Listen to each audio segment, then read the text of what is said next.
नमस्कार, राधे राधे। लाल किताब जीवन उपचार में आपका सभी का फिर से स्वागत है। आपके जीवन की जितने भी परेशानियां हैं उनको ध्यान में रखते हुए आपकी उन परेशानियों को निकाल कर और उनकी स्पेशल जानकारी और उसके विशेष योग आपको हम बताने का पूरा प्रयास कर रहे हैं। जीवन की शुरुआत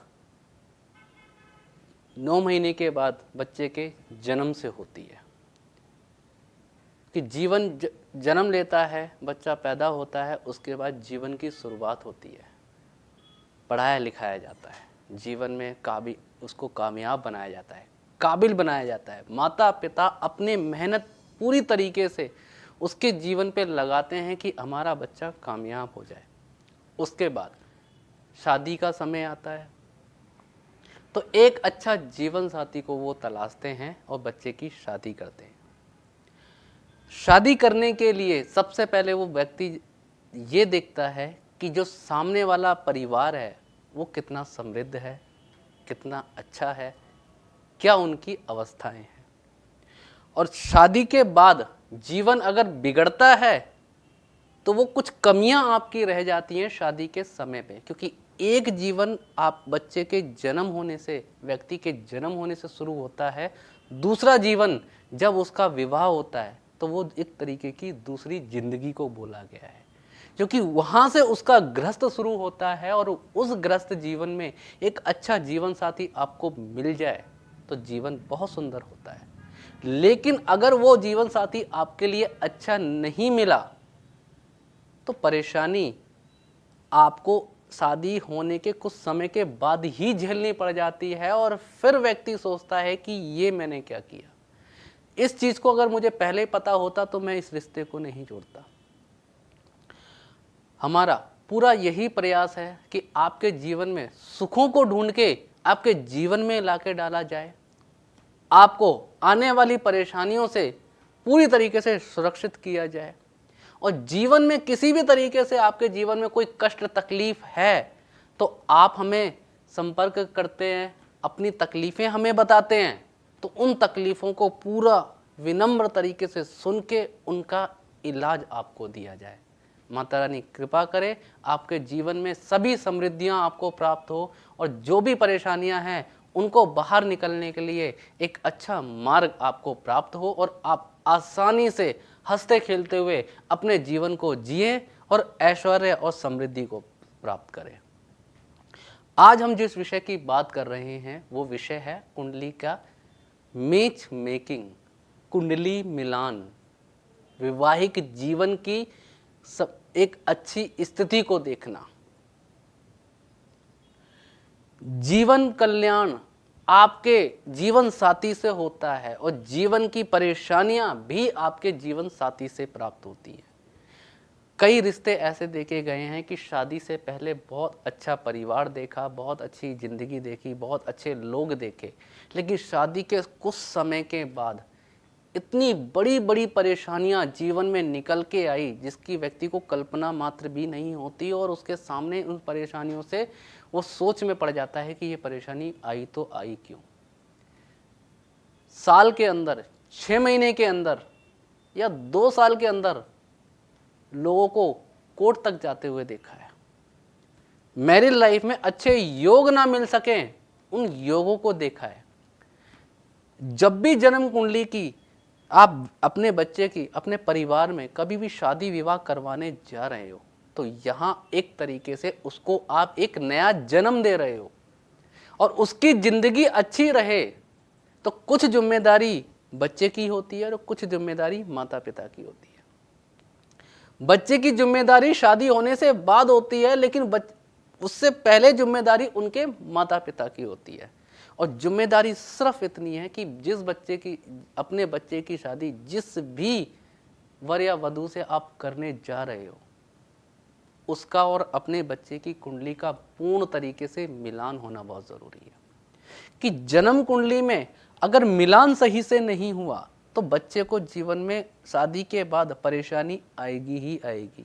और ये कोई सुनिश्चित नहीं है कि व्यक्ति को परेशानी आएगी। कई ऐसे परिवार देखे गए हैं कि शादी होने के बाद उनके माता पिता को परेशानियां आने लगती है।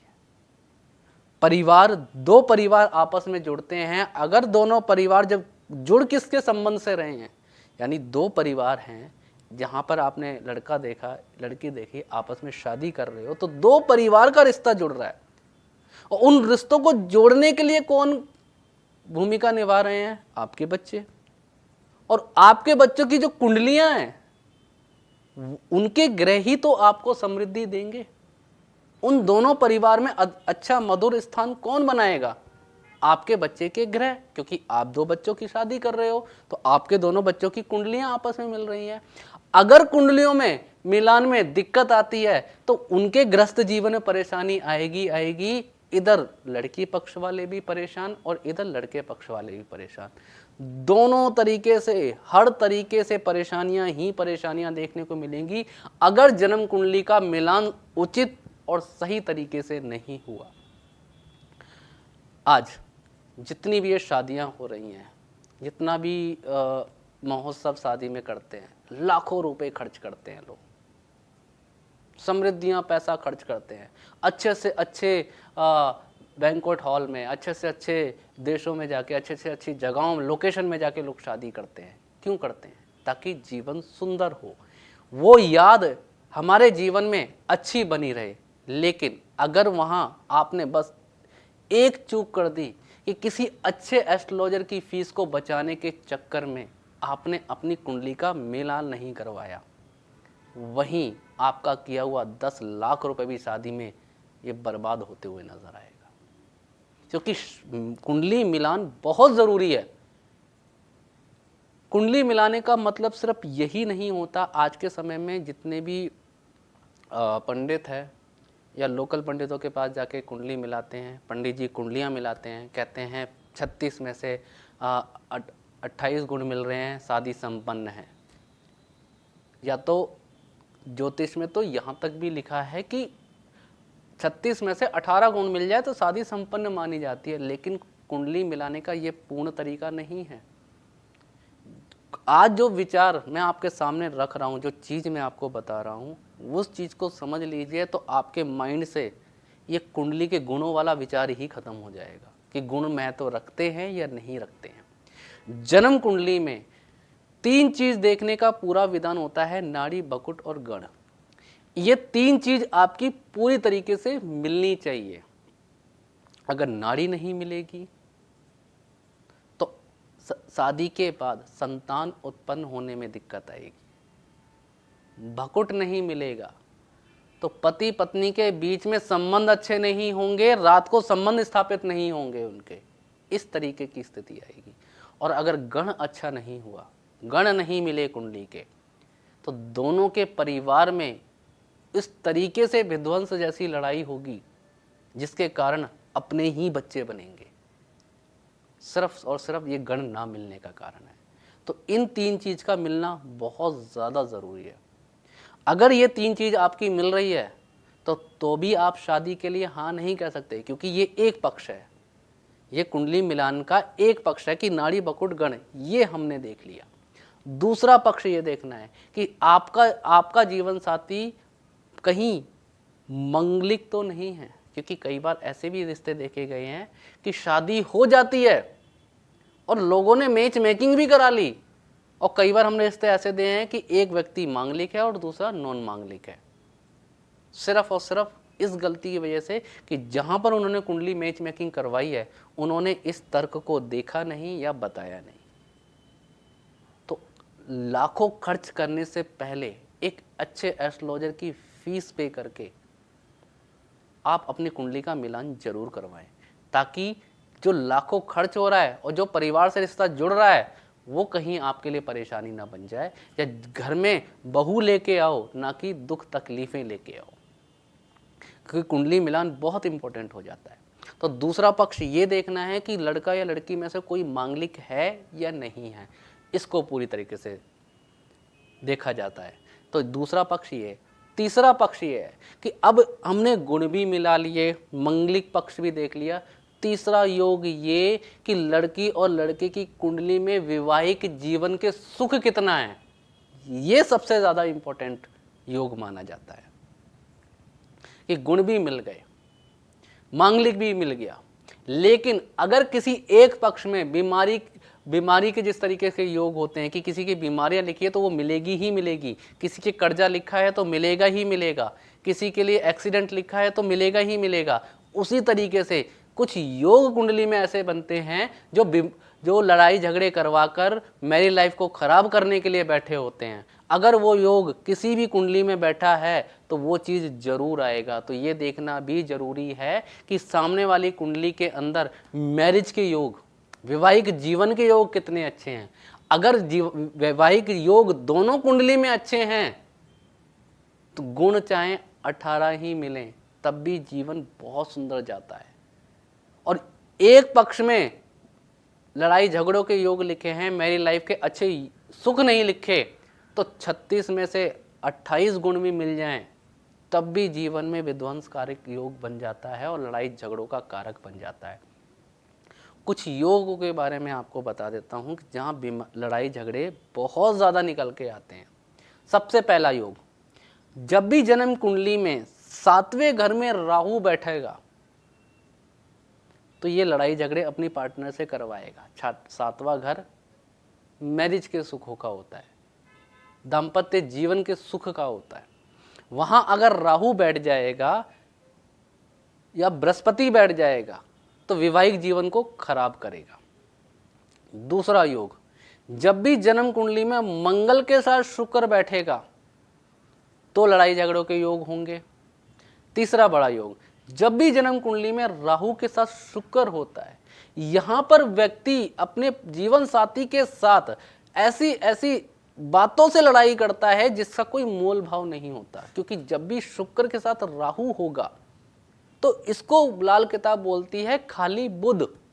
खाली बुध मतलब फूल तो होगा, फल नहीं होगा, मतलब विवाह तो होगा लेकिन उसका सुख नहीं होगा। तो यहाँ पे फूल तो होगा, फल नहीं होगा, फल मतलब बुध, यहाँ बुध खराब हो जाता है। फिर आपस में संबंध अच्छे नहीं होते, एक दूसरे के विचार अच्छे नहीं होते, वहाँ लड़ाई आती है, वहाँ लड़ाई झगड़ों के योग खुल जाते हैं और कहीं ना कहीं ये बात डाइवोर्स तक जाती है।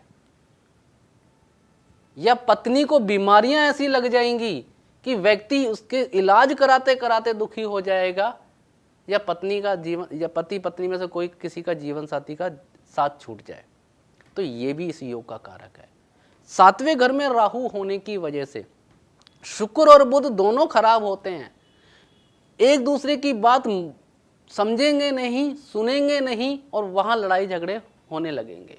जब भी 7वें घर में राहु होता है, एक दूसरे की बर्दाश्त करने की ताकतों को खत्म कर देता है।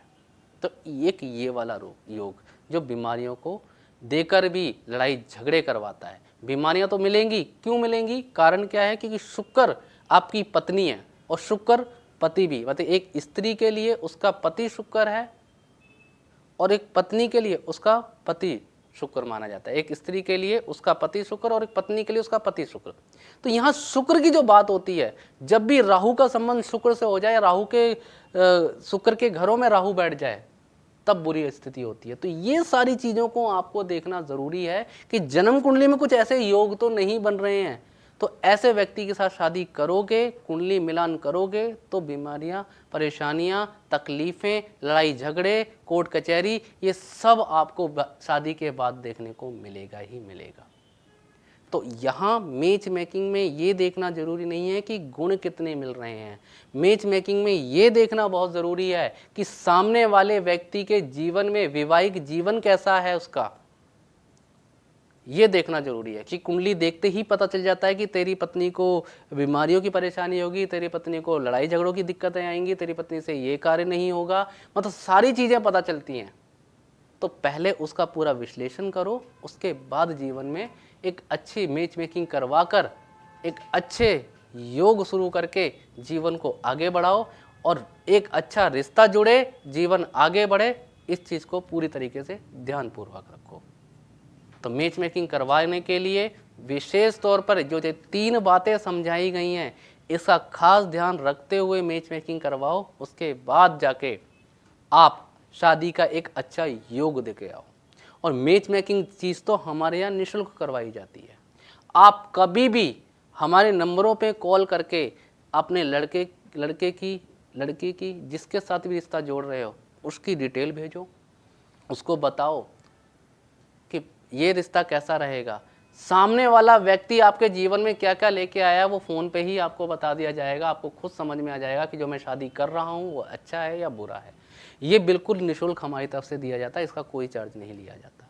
जीवन को किस तरीके से अच्छा करना है ये पूरा प्रयास हमारा रहता है, और हम आपको इन योगों के बारे में भी बताते हैं और समझाते भी हैं कि कौन सा कार्य करने से अच्छा जीवन साथी मिलेगा, उस तरीके के योग भी आपको बताते हैं। तो अगर इतनी सुविधाएं परमात्मा ने आपको अपने जीवन को सुखी करने के लिए बनाई हैं तो सब जरूरी है आपको ध्यान देने की। आप इस पे ध्यान दो और अपने जीवन साथी के साथ अपना जो विवाह के बाद जो एक नया जन्म हो रहा है उस जन्म को संपन्न करो। आज के लिए बस इतना ही।